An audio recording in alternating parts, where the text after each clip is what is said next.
Bonjour à toutes et à tous, bienvenue pour cet épisode numéro 12 des petits déjeuners techniques.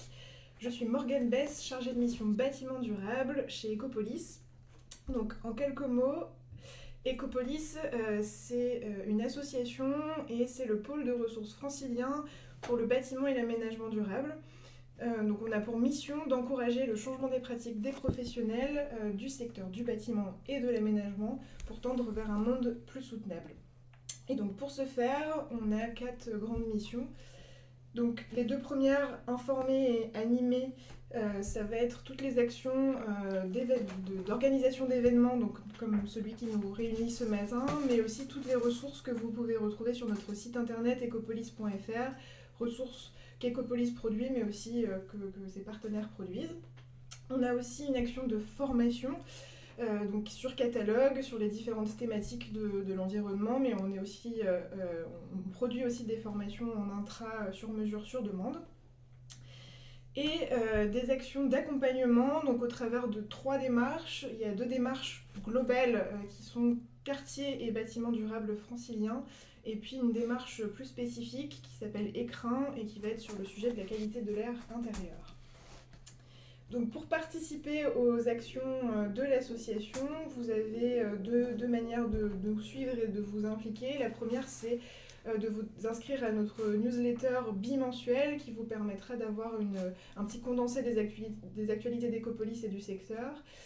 Vous pouvez aussi adhérer à l'association, ce qui vous permettra de vous impliquer dans nos groupes de travail, mais aussi d'accéder à notre réseau de professionnels, ou d'avoir des tarifs préférentiels à certains de nos événements comme les formations. Donc nous sommes réunis ce matin pour un petit déjeuner technique qui s'inscrit dans un cycle dédié à la réhabilitation. C'est la 11e édition de ce cycle, et cette année la thématique c'est l'adaptation du bâtiment existant aux risques naturels. Donc il y a eu plusieurs moments dans ce cycle. On a organisé un événement inaugural qui a posé le contexte le 19 décembre. Vous pouvez retrouver le replay de cet événement sur notre site internet.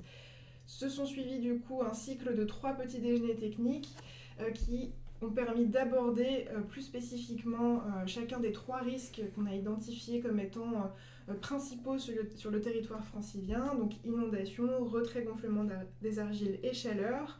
Les 2 premiers risques ont déjà été traités dans le cadre de 2 petits déjeuners techniques, donc vous pouvez retrouver les replays sur notre site. Et donc ce matin, on est réunis pour parler du risque chaleur.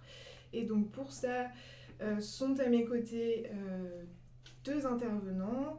Donc il y a Marin Pugnat qui est chargé de mission transition écologique à l'Agence parisienne du climat. Bonjour Marin. Bonjour. Et il y a également Héloïse Pellen, ingénieure réhabilitation environnementale du patrimoine bâti et fondatrice du bureau d'études Petrema. Bonjour Héloïse. Bonjour Morgane. Donc, dans un premier temps, Marin va nous présenter les conséquences du changement climatique sur le périmètre de la métropole du Grand Paris avec un focus sur le risque chaleur. Dans un second temps, Héloïse nous partagera ses retours d'expérience et ses bonnes pratiques issues de son expertise et aussi des opérations sur lesquelles elle a pu intervenir. Cher public, on prévoit 2 temps de questions-réponses, donc n'hésitez pas à rédiger vos questions dans le chat tout au long des présentations. Elles seront relayées à nos intervenants. Et donc sans plus attendre, je donne la parole à Marin qui va commencer ce petit déjeuner technique. Oui, merci Morgane. C'est pas le... Ah mince, oui. Je vous laisse introduire et puis je vous retrouve votre... Oui, pour commencer, peut-être un petit rappel pour nous représenter, donc qui sera un rappel pour ceux qui étaient déjà là lors des 2 derniers petits déjeuners techniques. Donc je travaille à l'Agence parisienne du climat, une association locale de l'énergie du climat pour la ville de Paris. On travaille beaucoup sur la rénovation énergétique, donc c'est vrai que le sujet de la surchauffe dans les bâtiments, on traite depuis assez longtemps. Mais on a aussi développé une activité assez importante sur l'adaptation au changement climatique, notamment via le projet Adaptaville, pour lequel je travaille notamment. Qui vise à, d'abord avec sa plateforme, recenser des solutions d'adaptation au changement climatique qui ont fait leurs preuves, que ce soit sur notre territoire ou ailleurs, et qui peuvent être répliqués sur la métropole du Grand Paris, donc adaptés à la ville dense, avec notamment des solutions bâtimentaires pour lutter contre la chaleur. Et on a aussi tout un programme d'animation dédié pour mettre en valeur ces solutions et aussi construire une communauté d'adaptation sur notre territoire à travers des webinaires, des visites de sites, des ateliers qui permettent d'approfondir certains sujets. Euh, et on a aussi, dans le cadre de nos missions, on a quand même une mission d'information des citoyens et plus largement des acteurs du territoire sur les sujets du changement climatique. Et c'est dans ce cadre, aussi grâce à notre partenariat avec Météo France, qui est un membre fondateur, qu'on avait publié une brochure sur le changement climatique et l'adaptation sur le périmètre de la métropole du Grand Paris, pour lequel je vais me baser aussi pour présenter un petit peu l'évolution du climat qu'on attend. Et en plus de ce... Merci beaucoup. Et en plus de cette brochure, on a aussi publié l'été dernier un document qui revient sur tous les termes liés aux vagues de chaleur, aux canicules, pour bien faire le point. Et c'est aussi l'occasion pendant ce petit déjeuner technique de faire un petit topo pour bien rappeler les différents phénomènes et les différents enjeux. Donc, d'abord, lorsqu'on parle d'épisodes de chaleur, on parle souvent de vagues de chaleur, qui est un terme générique qui va désigner une température élevée pendant plusieurs jours. Mais il n'y a pas une définition universelle de la vague de chaleur, ça va dépendre selon les pays par exemple, selon les institutions. Mais pour Météo France, par exemple, pour les vagues de chaleur au niveau national, c'est lorsque l'indicateur thermique national est supérieur ou égal à 25,3 degrés pendant au moins 3 jours. L'indicateur thermique national qui correspond en fait à la température moyenne de ces 30 stations d'observation réparties sur la France métropolitaine. À ne pas confondre avec le pic de chaleur, qui lui n'est pas une période un peu prolongée de forte chaleur, mais qui est vraiment un épisode bref de 24 à 48 heures, lorsqu'on a des températures qui sont bien supérieures au normal de saison. Et le terme de canicule, qui lui a une définition un peu plus précise, et qui va faire référence à un peu comme une vague de chaleur, une période prolongée où il fait chaud, mais il fait chaud à la fois le jour et la nuit, avec des seuils qui sont différents. Donc il faut au moins 3 jours où on a au moins 31 degrés le jour. Lorsqu'on parle de température de jour, c'est la température maximale sur les 24 heures. Et pour la température nocturne, il faut qu'on ne descende pas sous les 21 degrés pendant au moins 3 jours pour parler de canicule. Et après, sans entrer dans les détails, mais on va juger ensuite de la sévérité de ces canicules en fonction de son intensité, c'est-à-dire la chaleur qu'il fait, également en fonction de sa durée. Et c'est pour ça qu'on parle souvent de la canicule de 2003 à Paris, qui a été une sévérité extrême. Il y a d'autres notions qui sont intéressantes, notamment quand on va s'intéresser à l'évolution du climat, qui sont les jours chauds, qui sont le nombre de jours supérieur à 25 degrés. On parle aussi parfois de jours caniculaires, où là le soleil est à 30 degrés. Et on a aussi la notion de nuit tropicale, où là ça veut dire qu'on ne descend pas sous les 20 degrés la nuit. Intéressant de s'intéresser à ces notions, parce que comme on va le voir juste après, c'est vraiment là où on voit une évolution extrêmement marquée par rapport au climat actuel, du fait du changement climatique. Donc voilà, si vous avez ici ce tableau qui reprend en haut, vous avez le scénario intermédiaire en émissions de gaz à effet de serre et un scénario à forte émission en bas. On voit bien dans les fourchettes qu'on peut s'attendre à une augmentation de peut-être 2 degrés par rapport à la période de référence qui est centrée sur 1990 à l'horizon lointain pour la métropole du Grand Paris. Et lorsqu'on regarde les nuits tropicales, c'est là où on a l'évolution qui est particulièrement marquée. Aujourd'hui, on en a environ 7. C'est un phénomène qui est beaucoup plus rare que ce qu'il est amené à devenir. On pourrait en avoir entre 13 et 35 à la fin du siècle, avec un scénario intermédiaire, et avec un scénario de forte émission pour avoir une multiplication par 5, 6, voire 7 de ces nuits tropicales. Il y a des nuits tropicales qui sont faites très importantes lorsqu'on parle notamment d'enjeux sanitaires. Ça veut dire que la période de la nuit qui, logiquement, est propice à rafraîchir son logement, on peut ouvrir les fenêtres si on a la possibilité. C'est l'occasion aussi pour le corps de se reposer, de ne plus être en situation de stress thermique. Ce qu'on se rend compte avec l'augmentation de ces nuits tropicales, c'est potentiellement une population qui va être constamment en situation de stress thermique et des bâtiments qui vont avoir beaucoup plus de mal à se rafraîchir. Euh, Aussi intéressant de regarder la probabilité des vagues de chaleur. Ici, ce graphique, ça montre pour chaque jour, donc on est entre avril et octobre, la probabilité qu'on se trouve en situation de vague de chaleur. En bleu, c'est la période de référence, et en rouge, on est sur l'horizon lointain.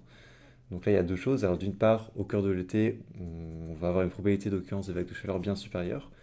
Mais aussi très intéressant à regarder, c'est on va entrer en période euh, à risque de vagues de chaleur beaucoup plus tôt et en sortir beaucoup plus tard. Autant aujourd'hui, c'est vraiment concentré entre juin et fin août, voire début septembre pour les plus tardives. Euh, Plus tard, entre mai et octobre, on sera potentiellement en situation de vague de chaleur. Ce qui a un impact pour les écoles, par exemple. Actuellement, bah, les écoliers ne sont pas en cours pendant l'été, là où il y a des vagues de chaleur.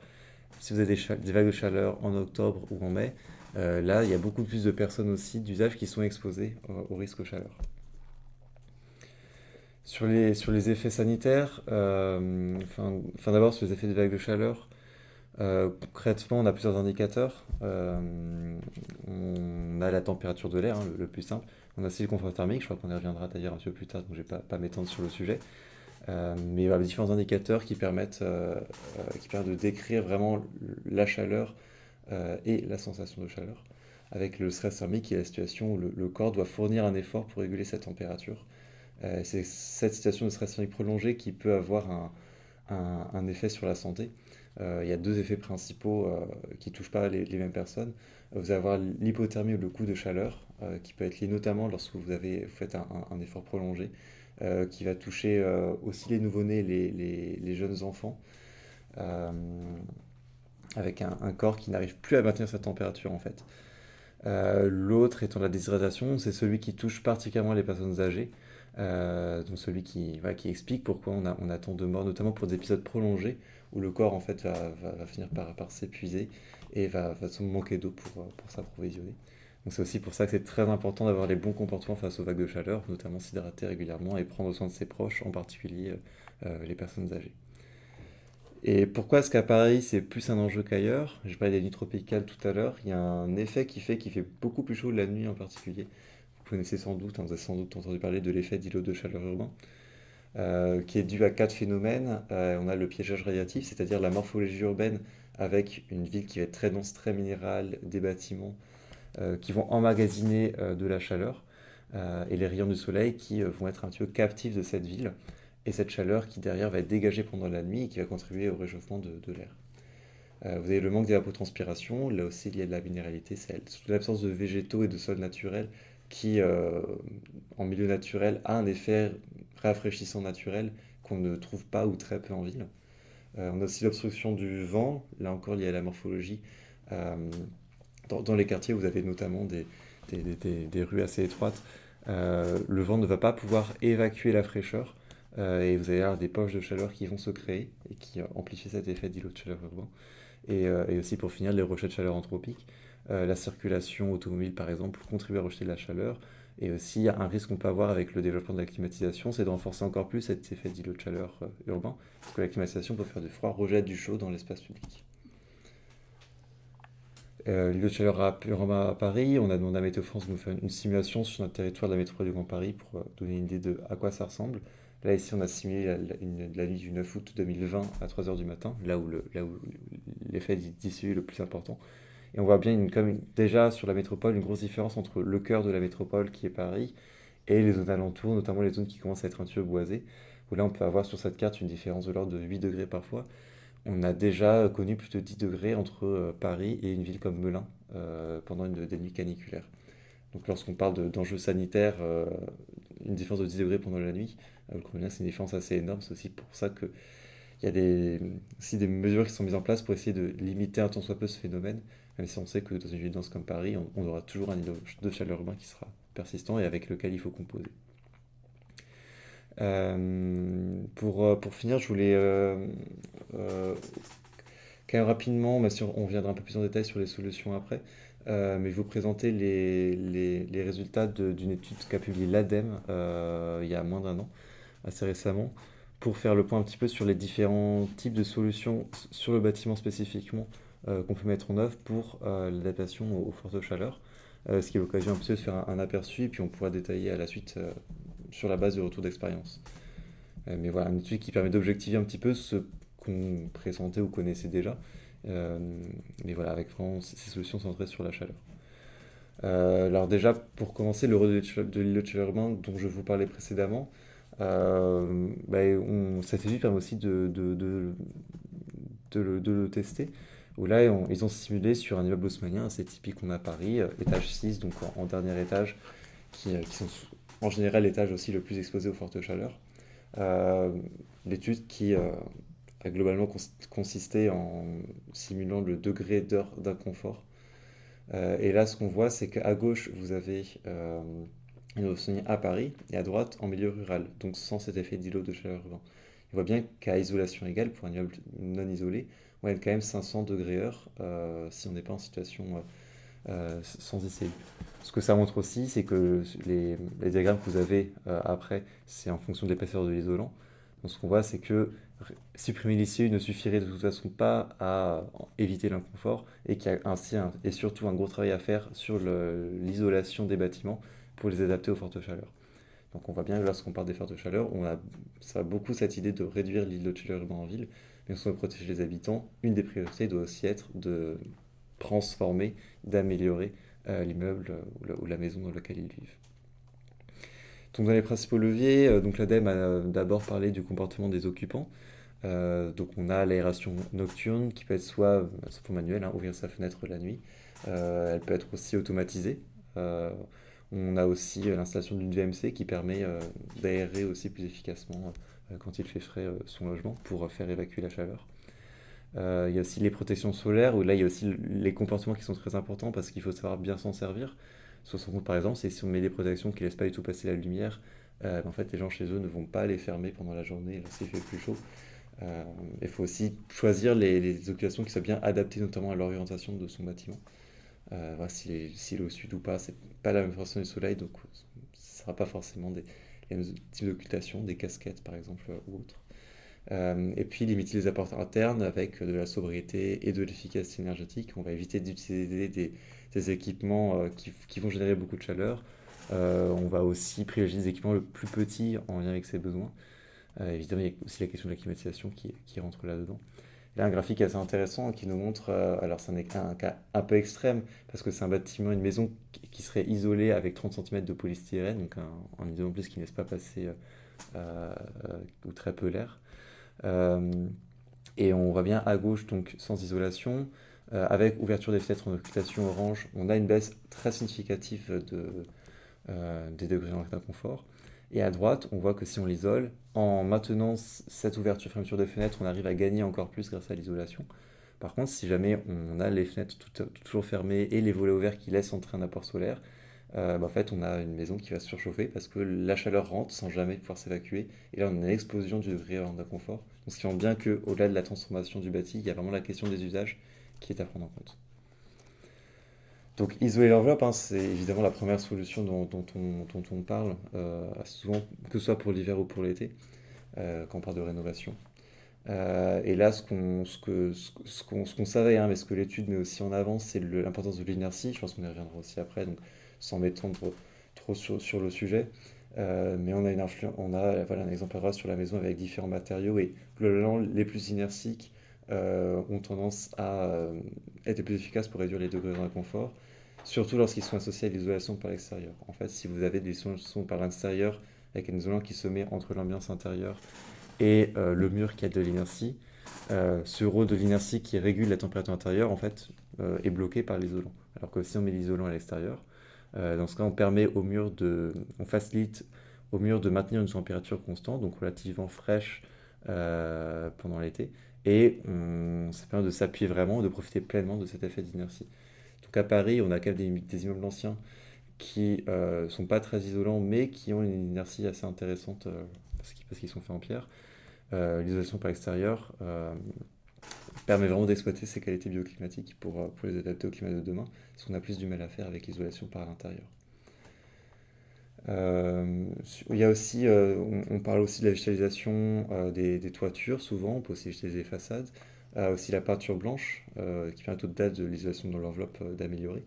Ce qu'on se rend compte, c'est que l'effet reste important surtout si l'immeuble n'est pas isolé. le masque solaire, par exemple, qui va faire une végétation.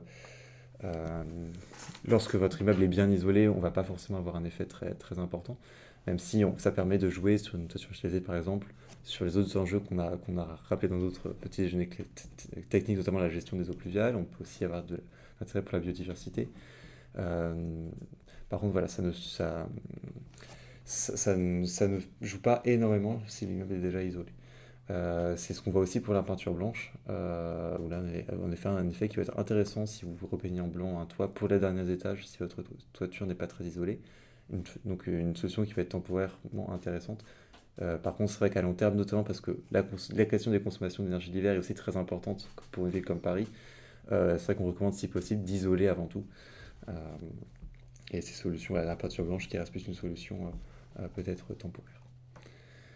Et puis, voilà, pour finir, ils ont aussi analysé un petit peu les systèmes actifs. Donc, on a par exemple les brasseurs d'air. Donc, là, c'est gros ventilateurs au plafond qui permettent d'avoir un gain réel assez significatif, parfois de l'ordre de 2-3 degrés, sur le confort thermique, même si on ne va pas vraiment rafraîchir l'air. Donc, assez intéressant quand même pour maintenir un confort, mais qui reste limité si on a une température intérieure qui surchauffe trop. Donc, ça, voilà, c'est pas une solution qui va remplacer, qui va permettre de se passer d'isolation, mais qui peut être un supplément pour prolonger les heures de confort dans un lieu. Le rafraîchissement adiabatique de son côté, donc là c'est vraiment une solution qui rafraîchit l'air, à proprement parler, en utilisant l'humidification, euh, qui en fait l'eau en s'évaporant, c'est d'ailleurs le principe aussi de l'évapotranspiration, qui permet de rafraîchir l'air. Et là, c'est une solution qui est décrite comme assez sobre en énergie, donc assez efficace par rapport à l'énergie utilisée, surtout si on la compare avec la climatisation, même s'il y a une consommation d'eau à prendre en compte. Il y a plusieurs systèmes qui existent. Un système qui consiste à humidifier directement l'air ambiant, qui n'est pas forcément recommandé parce que lorsqu'on augmente l'humidité, on dégrade aussi le confort thermique. Donc parfois attention voilà, à ne pas arranger le paramètre de la température, mais en dégradant celui de l'humidité. Donc on privilégiera plutôt une humidification indirecte.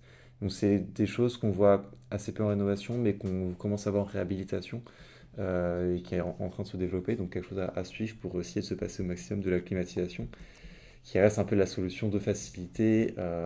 Et on l'a vu avec les dernières vagues de chaleur, que même en France, de plus en plus de personnes se dotent de climatiseurs, mais des consommations qui sont évidemment à limiter, que ce soit pour les consommations d'énergie que ça engendre, parce que voilà, c'est une forme de maladaptation aussi, si en s'adaptant on augmente les émissions de gaz à effet de serre, et donc in fine la température qu'il y a à faire au niveau global. Aussi parce que, j'en ai parlé tout à l'heure en parlant de l'îlot de chaleur urbain, lorsque vous climatisez, vous réchauffez l'air ambiant, donc que ce soit pour vos voisins qui n'ont pas de climatisation, pour les travailleurs en extérieur, pour les sans-abri, il y a aussi un transfert de vulnérabilité avec la climatisation, qui en fait, dans certains cas, une solution pertinente, si elle est vraiment ciblée, mais qui n'est pas une solution à généraliser, sinon on peut parler de maladaptation au changement climatique. Et puis pour finir avec trois exemples rapidement, donc nous à l'Agence parisienne du climat, on accompagne les copropriétés sur Paris. Et avec notre site Coach CoPro, qu'on a développé, qui est maintenant présent un petit peu partout en France, on a une bonne vision globale sur ce qui se fait en copropriété, et on organise d'ailleurs chaque année les trophées Coach CoPro. D'ailleurs, un petit mot, si ça vous intéresse la rénovation copropriété, on organise la semaine prochaine le forum Habité Durable. Donc, n'hésitez pas aussi à vous rendre sur notre site pour avoir les informations, qui est un peu notre gros événement annuel, celui où on est aussi les lauréats des trophées Coach CoPro. Donc, trois exemples assez rapides de ce qu'on peut faire, sur de l'existant en rénovation énergétique. Donc ici, on a une tour à Antony, donc une grosse copropriété de 206 logements, avec des travaux très importants qui ont été faits, avec une dimension énergétique très intéressante, puisqu'on a gagné 2 classes énergétiques, mais il y a aussi tout un travail qui a été fait sur le confort d'été. Notamment, ce qui était intéressant, c'est qu'ils ont intégré dans la rénovation des volets roulants pour tous les logements, alimentés par des cellules photovoltaïques, et qui se baissent automatiquement lorsqu'il y a du soleil. On a aussi une nouvelle ventilation basse pression qui a été installée, et qui a permis vraiment des gains de confort très intéressants. On a eu des retours très positifs des occupants, et donc qui ont joué à la fois sur l'isolation des parois avec de la laine de roche, sur les occultations avec ces volets roulants, et sur la ventilation. Autre exemple, ici voilà, on n'est plus sur une tour, on reste sur une copropriété assez grande de 80 logements, construite en 1991. Là aussi, un travail assez intéressant qui a été fait en termes d'isolation par l'extérieur et aussi une ventilation qui a été ajoutée et avec à nouveau des gains intéressants.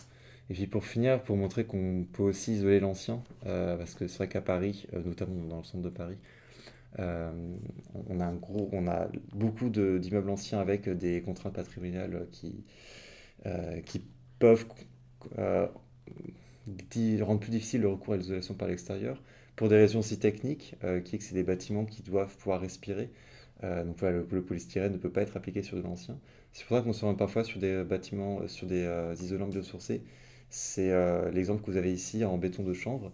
Donc ça, c'est une monopropriété construite en 1880, où il y avait d'énormes problèmes d'humidité notamment, qui entraînaient des pathologies à l'intérieur des logements, un fort inconfort, que ce soit en hiver ou en été. Et donc il y a eu un travail qui a dû être fait pour vraiment respecter les propriétés des matériaux existants et refaire tout le système de ventilation pour régler ce problème d'humidité. Et avec une couche de béton de chanvre qui, pour s'adapter aussi à la rue, a une épaisseur différente. On a mis 10 cm en rez-de-chaussée, 20 cm sur les étages supérieurs. Et ça a permis alors presque une diminution des consommations de moitié, mais aussi des gains très importants l'été. On pourra juste peut-être regretter l'absence d'occultation dans ce projet euh, de, de rénovation. Mais voilà, ça montre un exemple de on est capable de faire des choses aussi sur du bâtiment ancien si on fait l'effort là de prendre en compte leur spécificité. Très bien, merci beaucoup Marin. Donc on va passer à un temps de questions-réponses. N'hésitez pas à y répondre tous les deux d'ailleurs. Alors la première question, c'est sur la notion et la définition de jour chaud et de jour caniculaire. Est-ce que ces définitions dépendent de la ville en question ou peut-être même de la région? Alors, autant pour les vagues de chaleur, pour les canicules, ça dépend en effet de la région, parce qu'on se base sur les normales par rapport au lieu où on est. Autant je pense que pour les jours chauds, jours caniculaires, 25 et 30 degrés, c'est des seuils universels, il me semble. Alors, après, il y a une question un peu longue, mais qui parle de la caractérisation de l'aléa chaleur, en disant qu'en fonction des approches retenues, l'horizon des difficultés est plus ou moins éloigné. Par exemple, si on prend les données climatiques régionalisées, DRIAS, Mhm. elles sont plus optimistes, avec des complications lourdes après 2050.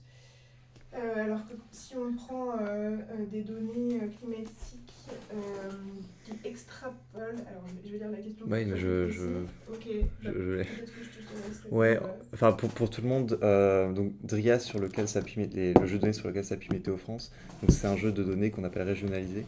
Et le jeu actuel Drias qu'on a, c'est sur le précédent rapport du GIEC, c'est pas celui qui est sorti il y a 2 ans, qui sont donc des données des modèles globaux et qu'on va ensuite régionaliser donc pour l'Europe, qui nous permet d'avoir des données un petit peu plus précises si on regarde dans le détail. Mais ce qui fait que depuis, il y a une nouvelle génération de modèles avec le dernier rapport du GIEC qui en effet un petit peu plus pessimiste. Et donc et donc ça demande un peu de temps de le régionaliser, mais on peut peut-être s'attendre, une fois qu'on aura la nouvelle version d'Odrias, un nouveau jeu de données régionalisé, potentiellement en effet on pourrait avoir des températures qui seraient un petit peu plus élevées que ce qu'on a avec les simulations actuelles. Ok. Ça ne change pas forcément radicalement les prédictions, mais en effet, la situation pourrait être un petit peu pire. C'est aussi pour ça que nous, on a vraiment voulu aussi mettre en avant les fourchettes pour aussi montrer qu'il y avait un intervalle de confiance qui était très important à prendre en compte. Lorsqu'on parle d'adaptation, vous ne pouvez pas vous contenter de vous adapter ce qu'on appelle au meilleur estimat, à la médiane des modèles, parce que la science climatique n'est pas une science exacte. Ce que les fourchettes vous disent, c'est qu'en fait, il y a différents modèles qui vous donnent différentes températures à la fin. Vous n'êtes pas sûr qu'un modèle pessimiste ait tort. On n'est pas non plus à l'abri que les plus optimistes aient raison, mais voilà, si on se dit qu'il faut adapter le climat le territoire à un climat qui reste incertain, il vaut mieux s'adapter au pire pour être sûr plutôt que d'être trop optimiste et avoir la mauvaise surprise par la suite. Ok, merci. Alors la question d'après, c'est sur la cartographie de l'îlot de chaleur que tu nous as montré. On repère qu'il y a une zone qui du coup avec des températures un peu plus importantes dans le sud-ouest de Paris. Est-ce qu'on sait expliquer pourquoi? Alors, le sud-ouest de Paris, alors il y a le bois de Boulogne à l'ouest. Je pense que c'est ça, ouais, la tâche. Sinon, globalement, Parce qu'orange foncé c'est plus élevé. alors sur Paris Intramuros, ce qu'on voit, c'est la Seine, sinon qui est un petit peu plus. Donc le trajet de la Seine qui du coup passe aussi à l'ouest, au sud-ouest et remonte derrière. Donc la petite tache orange clair, c'est la Seine. Derrière l'étagère, on est toujours sur des bois globalement. Ok. Voilà. Pour info, on a bien une simulation ici des températures de l'air qui a été simulée. Vous avez peut-être déjà vu des cartes colorées un petit peu de ce type, mais avec des températures de surface, qui sont avec des grosses précautions, qui sont assez bien pour sensibiliser sur le fait qu'il y a des zones plus ou moins chaudes.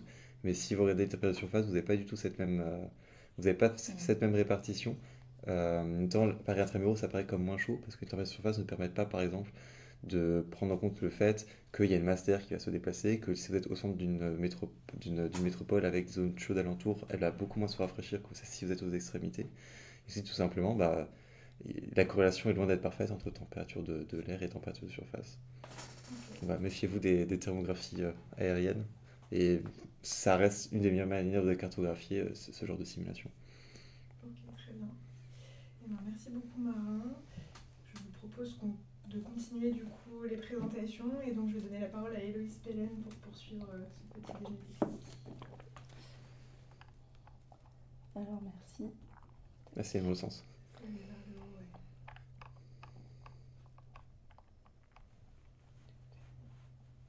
Donc, on commence tout de suite avec les critères du confort thermique.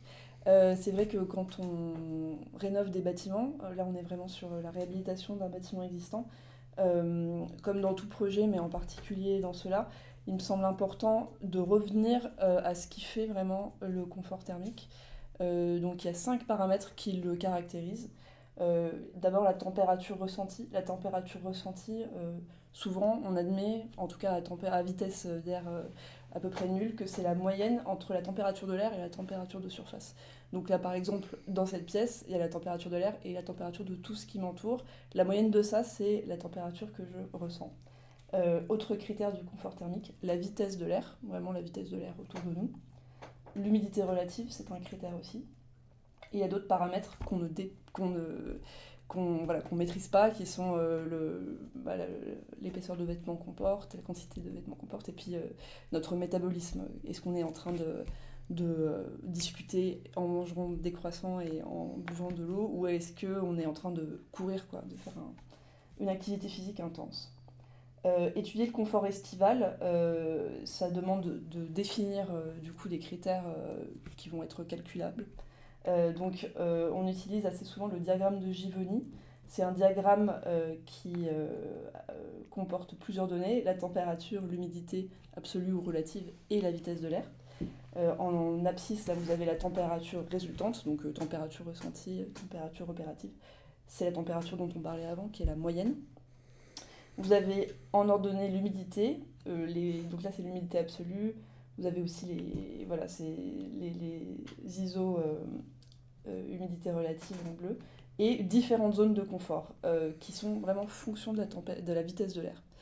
Donc on voit que sans mouvement d'air, avec une humidité absolue plutôt basse voire moyenne, la température de confort elle peut aller jusqu'à 27 degrés de température ressentie. Par contre, dès qu'on peut mettre en place un mouvement de l'air, on peut aller jusqu'à 30 degrés, 0,5 mètres secondes. En général, on va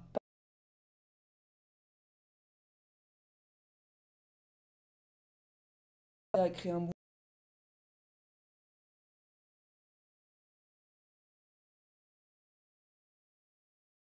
Secondes, ça permet d'avoir une température de confort jusqu'à 30 degrés. Et donc, je voudrais effectivement insister sur le fait qu'on n'est pas en train de refroidir l'air. On est vraiment en train d'augmenter la convection sur notre peau. C'est-à-dire que pour se refroidir, que fait le corps humain ? Du coup, on perle un peu d'eau. notamment. Et du coup, cette eau, grâce à la vitesse de l'air, elle est évacuée par convection. Donc voilà, à 0 m/s, on évacue beaucoup moins qu'à 0,5 m/s, et c'est comme ça qu'il faut le comprendre. Voilà. Ouais. Donc ça, c'est un critère qu'on utilise et qui est facilement calculable avec des simulations thermiques dynamiques, qui est l'outil un peu par excellence qu'on va utiliser pour étudier les bâtiments réhabilités. Un autre critère, donc ça, c'est les graphes que je montre là ici, ils sont issus directement d'un guide que j'évoquerai à la fin, le guide de l'ISEB sur le confort d'été. Donc une autre approche qui existe parfois, c'est celle dite du confort adaptatif. En général, on n'utilise pas celle-là et elle n'est pas reprise dans les référentiels. Mais en fait, suivant cette stratégie, suivant le confort adaptatif, on se rend compte, ça c'est des travaux de l'université Paul Sabatier à Toulouse qui l'ont montré, que dans des bâtiments naturellement ventilés, on est capable d'accepter des températures un peu plus élevées que quand on est dans un bâtiment conditionné. C'est difficile de l'expliquer par des critères purement calculatoires, c'est plutôt du ressenti, du confort. Mais on le comprend en se disant que voilà, on est plus proche de ce qui est à l'extérieur. Donc quand on rentre dans un bâtiment qui est plus frais, mais qui est quand même naturellement ventilé, on a une sensation de fraîcheur, voilà, de soulagement un peu. Alors que quand on est dans un bâtiment vraiment conditionné et qu'on rentre vraiment dans une autre ambiance, on va pas avoir la même chose. Enfin voilà, on va accepter un différentiel de température un peu moins grand avec l'extérieur. Donc les bâtiments naturellement ventilés peuvent être intéressants aussi de ce point de vue-là. Donc voilà, maintenant qu'on a nos critères, on sait qu'on va essayer du coup pour obtenir le confort thermique estival, on va essayer de limiter la température ressentie, de limiter aussi la vitesse de l'air. Limiter l'humidité, c'est possible aussi, mais on joue souvent un petit peu moins sur cette chose-là, puisque l'humidité, c'est vrai qu'elle nous permet aussi de diminuer la température, comme tu l'évoquais juste avant avec le rafraîchissement adiabatique. Limiter la température de l'air. Bon, alors, il y a plusieurs choses, plusieurs leviers sur lesquels agir. Le premier, ça va être vraiment de limiter les apports solaires venant de l'extérieur. Et ça va être important de le prendre en compte de manière adaptée dans la réhabilitation. Puisqu'en réhabilitation, on a quand même des contraintes liées à la mise en place de... Enfin voilà, on peut avoir des contraintes liées à la mise en place de protection solaire, même d'isolation par l'extérieur, de ce genre de choses.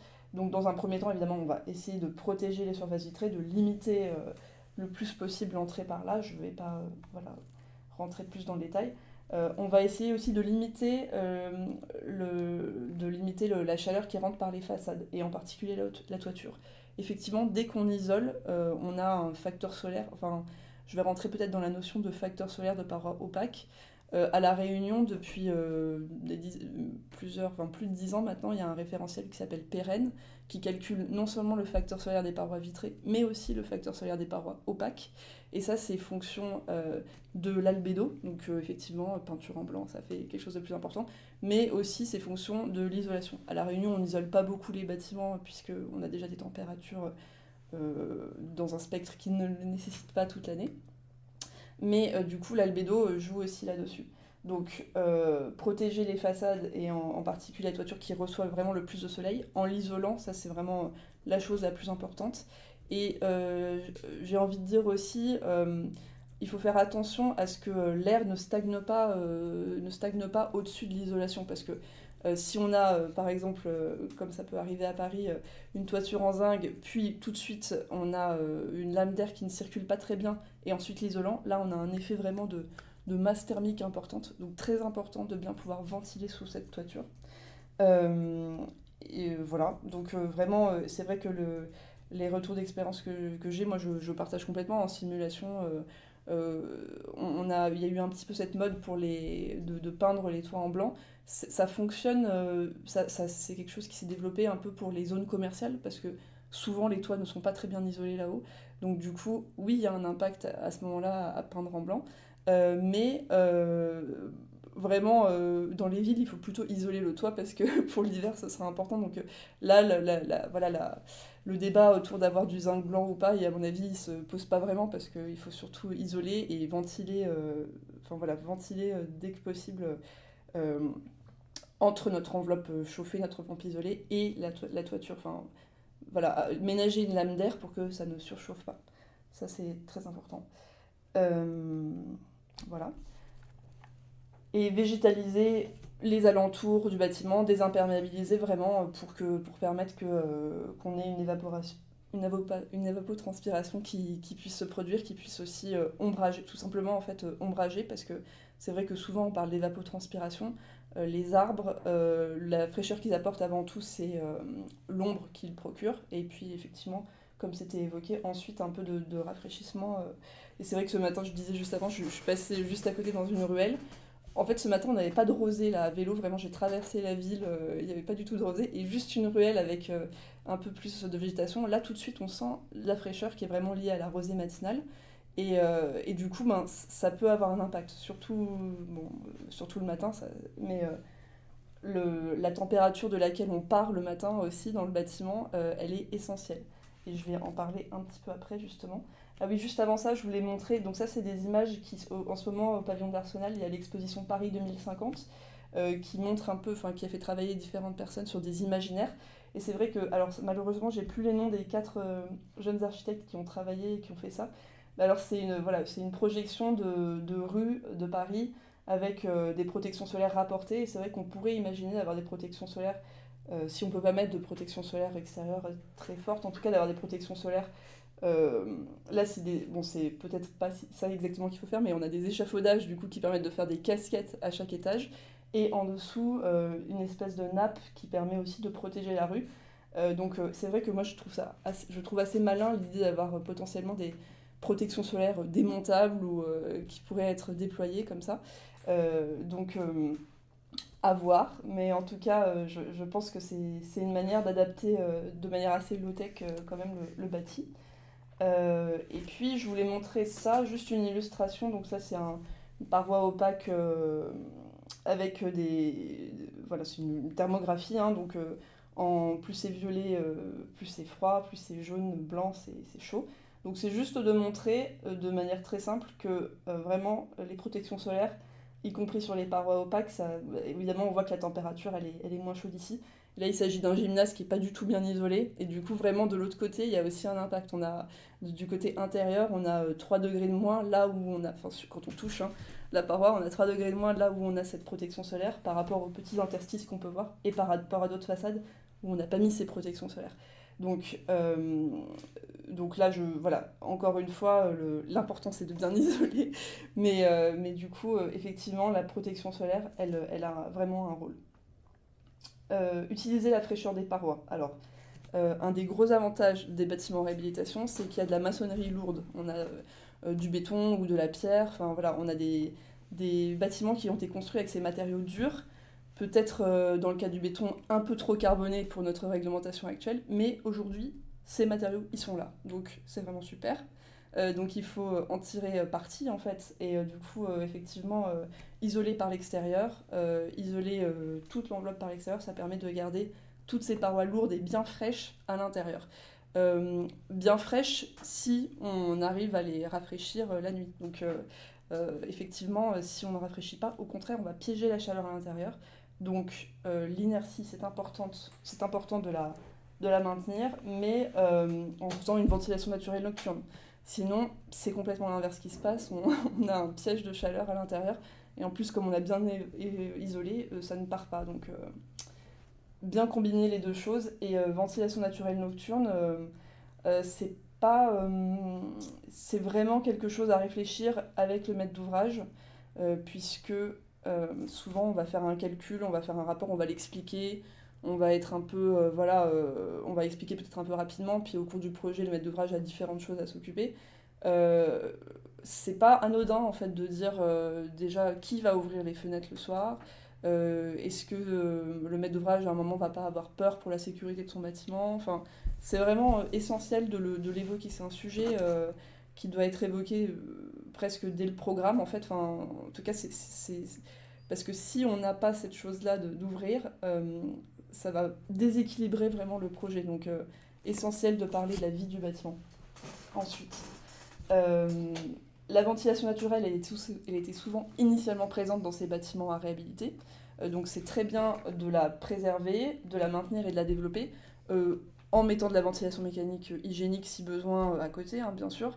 Mais en tout cas, la ventilation naturelle, c'est important de pouvoir voilà, conserver cette capacité du bâtiment à se refroidir.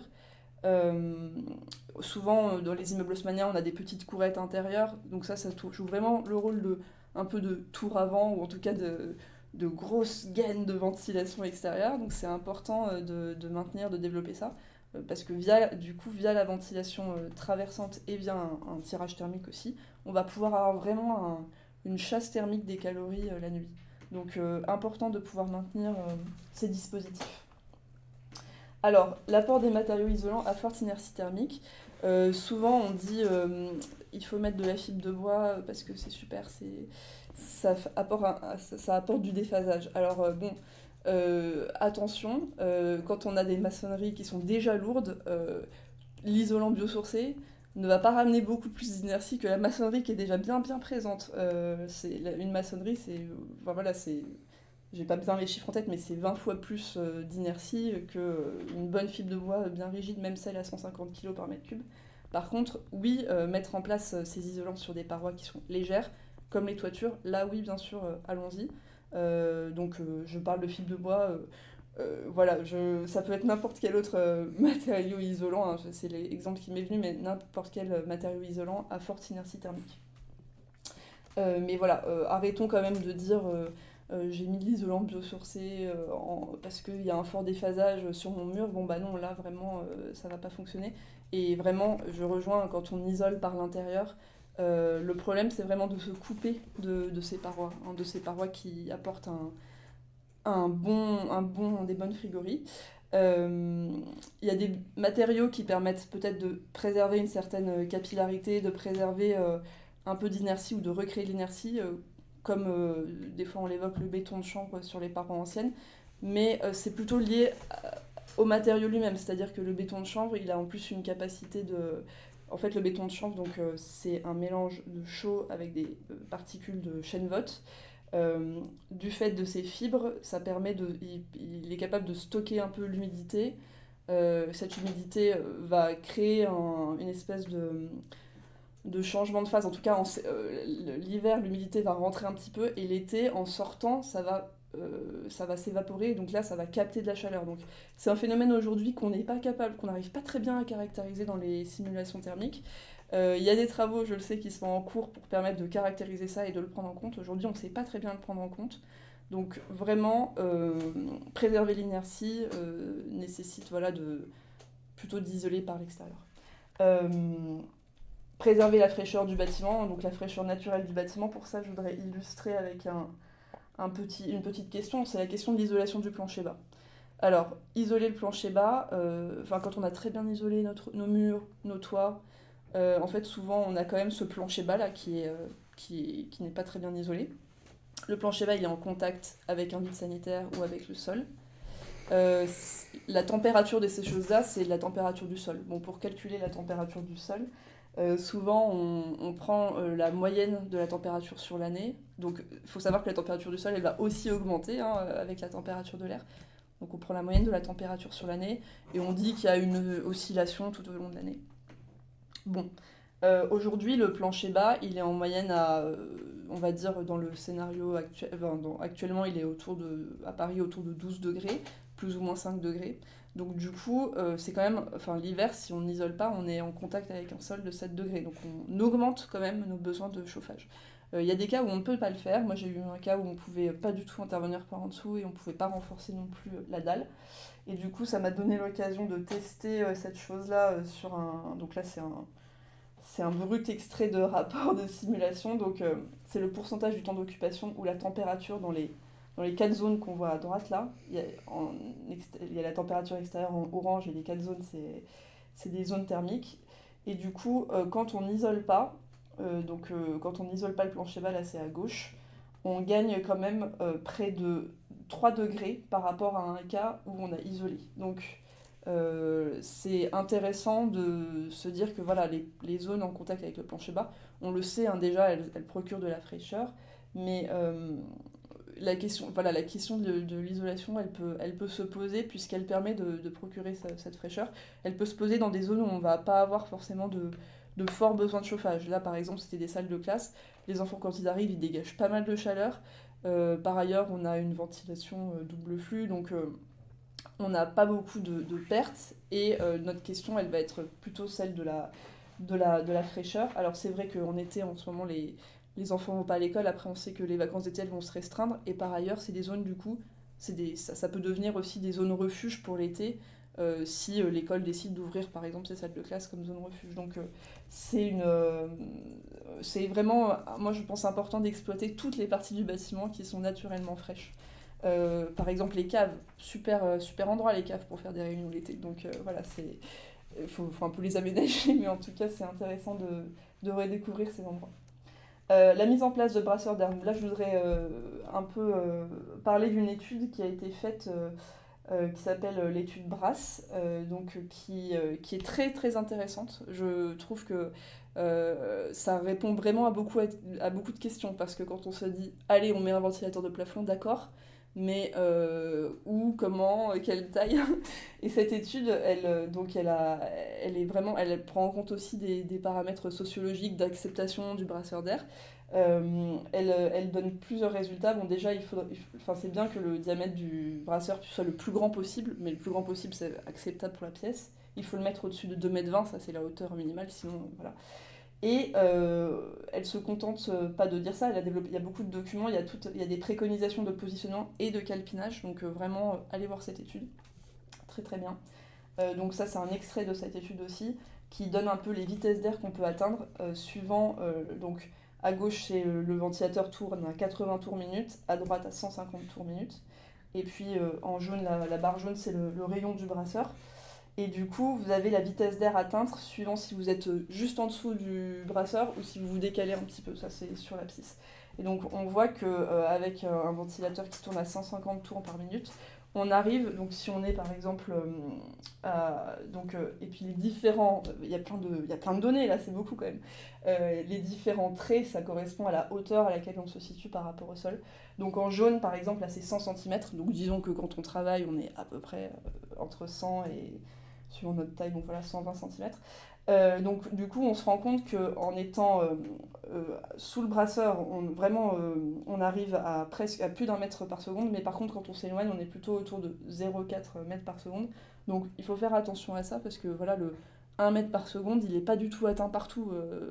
Du coup c'est pour ça que, aussi dans cette logique de un peu faire attention, de se sécuriser, déjà une fois qu'on a dit oui j'aurai 0,5 mètres par seconde, il faut travailler avec l'architecte et le bureau d'études, souvent électricité, qui va mettre en place ces brasseurs d'air pour qu'ils soient bien implantés. Et ensuite, ne soyons pas trop optimistes. Voilà. Créer des ambiances variées, donc moi je trouve ça important de pouvoir valoriser des espaces refuges qui sont naturellement frais. Je parlais de ma passion pour les caves tout à l'heure. Et créer des espaces, alors une autre possibilité aussi, c'est de créer des espaces extérieurs qui sont agréables, qui sont ombragés, donc on a quand même quelque chose au-dessus de notre tête, qui sont du coup, comme ils sont à l'extérieur, ils sont ventilés, et ils peuvent être occupés en cas de forte chaleur. Moi je trouve que quand il fait très très chaud dehors, entre un bureau où on est un peu confiné, on essaye de maintenir... d'être autour de 30 degrés et plutôt être à l'extérieur où là peut-être il va nous faire 35, mais au moins on est dehors, on n'a pas du tout le même ressenti, et du coup je trouve important de créer des options en fait, de créer des ambiances variées où on se dit là vraiment si je suis pas bien, j'ai d'autres possibilités. Là à droite c'est une photo d'un endroit qui est très très beau, qui est la maison de l'architecte Anna Schaffer, donc le cabinet d'architecture c'est le collectif encore. Donc c'est une maison où du coup ils ont vraiment créé cet espace un peu tampon interstitiel, et du coup l'été ça peut être très agréable d'être dehors, on n'est pas dans la maison mais quand même on est bien ventilé, il fait frais. Bon, on est d'accord qu'on peut pas créer ce genre d'espace à Paris partout, c'est difficile, mais en tout cas voilà, réussir à imaginer des lieux adaptés comme ça, là c'est inspirant on va dire, mais bon, il faut aussi revenir à la réalité de ce qu'on peut créer ici, mais c'est possible d'en créer tout de même. Un dernier point sur l'importance capitale du choix du fichier météo quand on fait la simulation. Alors, donc là, qu'est-ce que c'est cet histogramme? Donc c'est la comparaison des températures maximales moyennes sur 6 mois chauds, donc de mai à octobre. Température maximale moyenne, ça veut dire j'ai pris la Tmax de chaque jour et j'ai fait la moyenne sur le mois, voilà. Et du coup, les scénarios, donc l'histogramme de gauche à droite, là, les 3 histogrammes, on a le scénario RCP 4,5, donc c'est le scénario des nouvelles données climatiques, donc c'est un scénario médian. Et après, RCP 8.5 et RCP 8.5 max, enfin, RCP 8.5 c'est le scénario on n'a rien fait, le carbone augmente, voilà. Et à droite, c'est la moyenne entre 2019 et 2023. Alors, pas une super nouvelle, le scénario RCP 8.5, et ça c'est pour l'année 2050, Paris-Montsouris, il est déjà un peu comme 2019-2023. Donc, du coup, ça c'est pour la température maximale moyenne. Pour la température maximale maximale, quand même, là, le RCP 8.5 et RCP 8.5 Tmax, ils sont un petit peu au-dessus de la moyenne 2019-2023. Mais je veux vraiment alerter sur le fait que déjà il faut pas prendre de scénario médian, quoi. Faut vraiment prendre le scénario maximal, parce qu'en plus dans ce scénario 8.5 Tmax, on a aussi des hivers assez froids, parce qu'on sait pas trop comment ça va se passer, mais c'est pas parce que ça se réchauffe l'été que, enfin au contraire, en fait c'est une aggravation des phénomènes climatiques, donc il peut aussi encore faire bien froid l'hiver, quoi. Donc vraiment, à tous les maîtres d'ouvrage, à tous les maîtres d'études un peu scrupuleux comme on l'est tous là-dessus, le choix du fichier météo, là récemment sur une étude, on a vraiment discuté de quel fichier météo on prenait, et ensuite il faut pouvoir partager ça et vraiment prendre un fichier météo fort, quoi. Voilà, et surtout rester cool.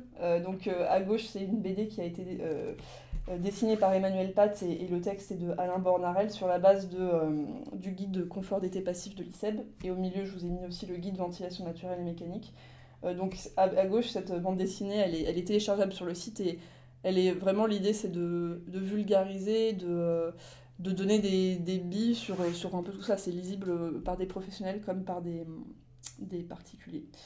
Voilà, je pense que j'ai fini. Temps de questions-réponses. Merci beaucoup Héloïse. Donc effectivement, on va faire un dernier temps de questions-réponses. Alors, on a eu quelques questions sur le sujet des accords ABF, donc on va peut-être pas forcément rentrer dans cette thématique parce que ça pourrait faire l'objet d'ailleurs d'un événement en soi, mais il y avait une question qui demandait comment avoir un accord de l'ABF en secteur ancien classé pour des volets roulants extérieurs. Et donc je me permets de transformer un peu la question en vous demandant plutôt, finalement, est-ce que le volet roulant est une protection solaire? Parce que je sais que ça fait souvent débat. Est-ce que vous avez un avis sur le sujet?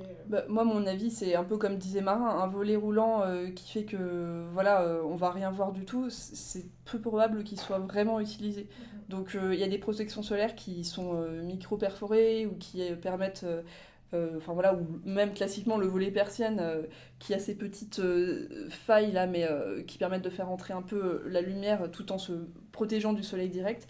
En fait, il faut vraiment être avec des protections solaires qui ont un facteur solaire faible, tout en étant agréable pour l'usager. Sinon, vraiment, il faut se poser la question de comment les utilisateurs vont utiliser le bâtiment, quoi. Donc, Et oui, si vous êtes en zone protégée sur de l'ancien, explorer des alternatives au volet roulant s'il y a un enjeu ABF. Ils aiment pas trop. Oui. Mais il y a d'autres solutions, heureusement. Oui, et puis qui vont dans le sens de ce que disait. Même si parfois plus cher à mettre en œuvre en général, quand même. Ok. Après, il y avait une question sur un type d'isolant, donc en demandant si on isole encore avec de la laine de roche. Du coup, pareil, je me permets peut-être de la formuler à l'inverse en disant est-ce que les isolants biosourcés ils deviennent aujourd'hui concurrentiels par rapport à des produits plus conventionnels et non renouvelables? Quel avis vous avez là-dessus?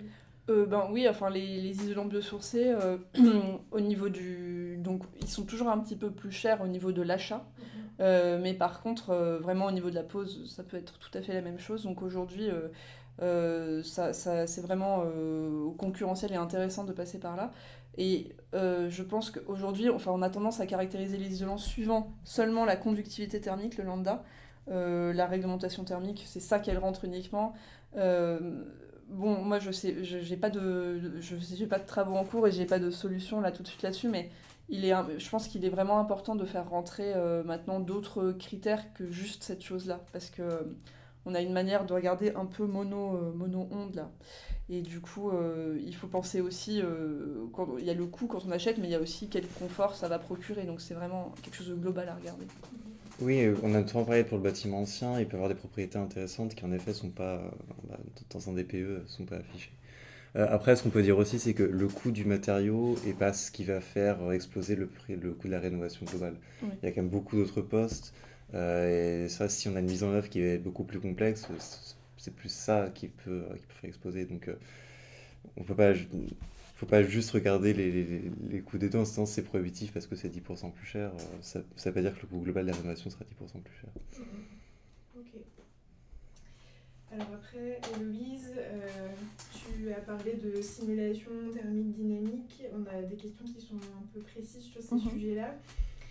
Notamment, réalisez-vous vos conseils en fonction d'une caractérisation du bâtiment poste par poste, entre parenthèses absence, présence, par bouquet ou encore par simulation thermique type STD? Moi, c'est une STD. Oui, simulation thermique dynamique. Oui, c'est pas. J'imagine que ça, c'est plutôt quand on fait de la STD ou des scénarios avec le logiciel de DPE. Donc, moi, personnellement, moi, je fais des calculs thermiques réglementaires. Je fais des DPE aussi pour les. Voilà, parce que maintenant, dans les DTG, par exemple, il faut faire plutôt un DPE. Et puis maintenant d'ailleurs pour le label BBC c'est aussi sur la méthode 3CL, donc j'ai aussi été amenée à le faire pour ça. Par contre tout ce qui est scénario pour le confort d'été, je crois que c'est vraiment important de passer sur une simulation thermique dynamique. En tout cas moi ça me sécurise parce que je maîtrise tous les paramètres que je mets et je suis capable de les expliquer parce que les utilisateurs, enfin vraiment l'important c'est comment les utilisateurs vont...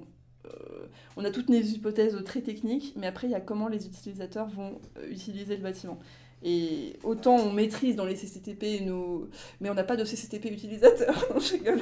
Mais enfin voilà, c'est important que je plaisante bien sûr, mais c'est important que voilà on puisse transmettre toutes nos données pour que l'utilisateur soit en mesure de savoir ce qu'il va être capable ou pas de faire en fait. Ok. Et toujours sur ce sujet de la STD, du coup en introduction, tu disais qu'il y avait un peu deux approches, le diagramme de Givoni, le confort adaptatif. Oui. Est-ce que du coup tu conseilles de faire... est-ce que ça nécessiterait, si on analyse ces deux approches, de faire deux STD différentes? Est-ce que tu conseilles de le faire ou est-ce que ça dépend justement des projets et de la façon dont on va les traiter? Alors moi j'utilise que Givoni en fait parce que c'est le plus répandu, mais c'est vrai que aussi c'est plus sécurisant, les conditions de confort elles sont plus difficiles à atteindre avec Givoni qu'avec le confort adaptatif. Donc je préfère faire la chose difficile. Après on peut faire les deux approches avec la même STD parce que la STD ça vous sort des températures heure par heure. Donc en fait après on peut faire du post-traitement dans un sens ou dans l'autre. Ok. Très bien. Alors, on va pas pouvoir traiter toutes les questions malheureusement car on va devoir conclure, mais vous retrouverez du coup le replay et toutes les ressources complémentaires dont vous parlez Héloïse et Marin sur d'autres sites. On vous partagera cela. Et donc merci beaucoup Héloïse et Marin. On va conclure ce petit déjeuner technique sur le risque chaleur.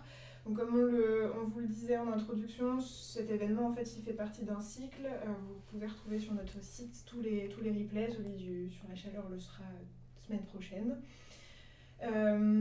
Et donc ce qu'on peut vous dire pour aller plus loin sur le sujet chaleur, alors là plutôt à une échelle de quartier ou de ville, comme je vous le disais en introduction, Ecopolis on propose des formations. Il s'avère qu'il y en a une à la fin du mois d'avril qui s'appelle Rafraîchir les villes, où il y a encore des places disponibles. Donc normalement on vous met le lien dans le chat, n'hésitez pas à aller voir le contenu et les intervenants si vous souhaitez en savoir plus. Et donc, on va donc terminer cet événement. Merci beaucoup Héloïse, Marin pour votre présence ce matin. Merci à Camille et Nicolas que vous ne voyez pas, qui sont mes collègues et qui m'ont aidé à l'organisation de cet événement. Et donc, on vous donne rendez-vous dans quelques mois pour un nouveau cycle de petits déjeuners techniques. Au revoir. Merci beaucoup. Au revoir.